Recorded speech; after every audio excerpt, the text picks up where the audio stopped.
कभी कभी लाइफ में हमारे सामने ऐसी सिचुएशंस खड़ी हो जाती है जिनसे लड़ना मुश्किल होता चला जाता है। हालात हमारे कुछ ऐसे हो जाते हैं मानो सब कुछ खत्म हो गया हो। दूर दूर तक सिर्फ अंधेरा ही अंधेरा दिखाई देता है। कुछ समझ नहीं आता कि ऐसी सिचुएशंस में करें तो करें क्या। और कई बार तो ऐसी सिचुएशंस में क्विट करने का मन करता है। हालात चाहे तुम्हारे कैसे भी क्यों ना हो, एक बात तो तय है कि ये वक्त अभी गुजर जाएगा। चाहे अच्छा वक्त हो या फिर बुरा वक्त, गुजर जाएगा। लेकिन एक बात हमेशा याद रखना कि जिंदगी में कुछ भी कर गुजरने की अपॉर्चुनिटीज सिर्फ इसी वक्त में मिलती है, अगर उस सिचुएशन में क्विट ना किया जाए तो। क्योंकि विनर्स जो होते हैं वो कभी भी क्विट नहीं करते, और जो क्विट करते हैं वो कभी भी विनर्स नहीं बनते।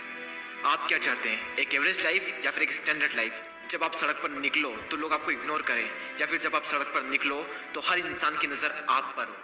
क्या चाहते हैं आप, लोग आपसे ये कहें कि इंसान कुछ नहीं कर सकता, या फिर ये कहें कि ये बंदा कुछ ना कुछ करके दिखाएगा, ये बंदा कुछ चेंजेस लाके दिखाएगा? लेकिन कैसे करेगा? क्विट करके। मर जाना, लेकिन क्विट मत करना। चाहे परिस्थिति कितनी भी विपरीत क्यों ना हो, कभी भी क्विट मत करना। आपका समय आज बुरा है, कल और बुरा होगा, लेकिन परसों आपकी जीत होगी। लेकिन सिर्फ शर्त इतनी सी है कि आप उस सिचुएशन में टिके रहो और क्विट ना करो। ये प्रकृति चाहती है कि हम इन परिस्थितियों से लड़े, संघर्ष करें, ताकि हम और मजबूत बन सके। क्योंकि ये परिस्थितियां आती है हमें मजबूत बनाने के लिए, ना कि हमें कमजोर बनाने के लिए। ये प्रकृति चाहती है कि आप और कामयाब बने, इसलिए आपके साथ कुछ न कुछ बुरा होता रहता है। और ना सिर्फ आपके साथ, बल्कि इस दुनिया में मौजूद हर इंसान के साथ हर समय कुछ न कुछ बुरा होता रहता है। ये प्रकृति का नियम है, हम इसमें कुछ नहीं कर सकते। हमारा क्या कर्तव्य है? हमें सिर्फ इतना सा करना है कि टिके रहना है, चाहे परिस्थिति कैसी भी हो।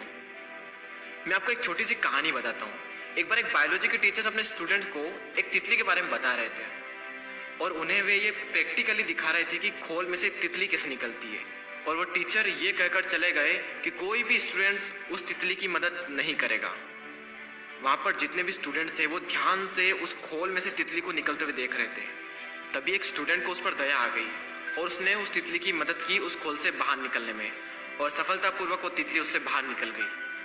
और उस स्टूडेंट की वजह से उस तितली को कोई संघर्ष नहीं करना पड़ा, कोई ज्यादा मेहनत नहीं करनी पड़ी उस खोल से बाहर निकलने में। लेकिन वो तितली थोड़ी ही देर में मर गई। जब टीचर वापस लौटे तो उन्हें पूरी घटना मालूम हुई। तब उन्होंने अपने स्टूडेंट को बताया कि वो तितली जब संघर्ष करती है तो उससे उसके पंखों को मजबूती मिलती है। यही प्रकृति का नियम है। उस तितली की मदद करके उस स्टूडेंट ने उस तितली को संघर्ष करने का मौका नहीं दिया, और यही परिणाम हुआ कि वो तितली मर गई। संघर्ष ही जीवन है, संघर्ष ही आपको मजबूत बनाता है। इंग्लिश में कोट से नो पेन नो गेन। संघर्ष तो करना पड़ेगा चाहे कुछ भी हो जाए, और इसमें कोई बहाना नहीं, नो एक्सक्यूजेस। जो विनर्स होते हैं या तो किसी काम को करते ही नहीं, और अगर वो किसी काम को करते हैं तो उसमें कभी भी कोई भी बहाना नहीं बनाते। और जो लूजर्स होते हैं वो किसी भी काम को करेंगे तो हर किसी में बहाना बना देंगे। अगर वो चाहें तो बहाना बनाने पर पूरी एक बुक लिख सकते हैं। मेरी तो किस्मत ही खराब है, मेरे साथ ही ऐसा क्यों होता है, मेरी एज बहुत कम है, मेरी हाइट बहुत कम है, मैं काला हूँ, मैं सुंदर नहीं हूँ, लोग मुझे पसंद नहीं करते, मैं ज्यादा पढ़ा लिखा नहीं हूँ, मेरे पास टाइम नहीं है, मेरी आवाज अच्छी नहीं है, मेरे पास ये नहीं, मेरे पास वो नहीं है, काश ऐसा होता, काश वैसा होता। देखो जो जैसा है वो वैसा है। ना तो आज तक कुछ बदला है और ना ही कभी कुछ बदलने वाला है, तब तक जब तक कि आप अपने आप को नहीं बदल लेते। जब भी अंदर से ऐसी फीलिंग्स आए, जब भी बहाना बनाने का मन करे, अपने आप से जोर से चीख के चिल्ला के अपने आप से कहे नो एक्सक्यूजेस। कोई बहाना नहीं। जहां पर भी आप काम करते हैं, जहां पर भी आप पढ़ाई करते हैं, जो भी आपका वर्क प्लेस है, वहां पर कागज पर लिखकर चिपका दें नो एक्सक्यूजेस, कोई बहाना नहीं। मैंने भी अपने वर्क प्लेस पर ये लिख रखा है नो एक्सक्यूजेस, और आज से आप भी कसम खा लें कि कभी भी जिंदगी में बहाना नहीं बनाएंगे।